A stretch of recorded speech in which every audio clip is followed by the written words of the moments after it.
একটা খুব সুন্দর तसरेर वीडियो নিয়ে এসেছি। तसर के ऊपर गुजराती एम्ब्रॉयडरी का इसमें काम किया गया है। একদম রঘুনাথপুর গাছি तसर আমি দেখাচ্ছি। तसरটাতে না কোনো ডাই করা হয়নি। तसरेর যেটা ন্যাচারাল কালার ওর ওপরেই এইভাবে পুরো এমব্রয়ডারি যাচ্ছে। উইদাউট मिरर का काम है, कोई भी मिरर का काम इसमें नहीं है। ब्यूटीफुल इंट्रिकेट वर्क इसमें किया गया है।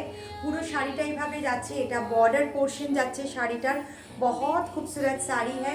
प्राइस रेंज जाएगा 8900। जल्दी स्क्रीनशॉट लेके आप हमें मैसेज कीजिएगा क्योंकि सिंगल पीस है तो ये बहुत मतलब सबको हम नहीं दे पाएंगे, সবাই পাবেন না। আপাতত একটাই বানানো হয়েছে, সুতরাং আপনারা যারা প্রথম মেসেজ করে কনফার্ম করবেন তাকেই এই শাড়িটি দেওয়া হবে। और सीओडी नहीं होता है, ऑनलाइन पेमेंट के थ्रू ही आपको परचेज करने पड़ेंगे। सीओडी কলকাতা টু বরাকর, তো কলকাতা থেকে বরাকরের মধ্যে যারা আছেন তারা আমাকে সিওডির জন্য মেসেজ করতে পারেন।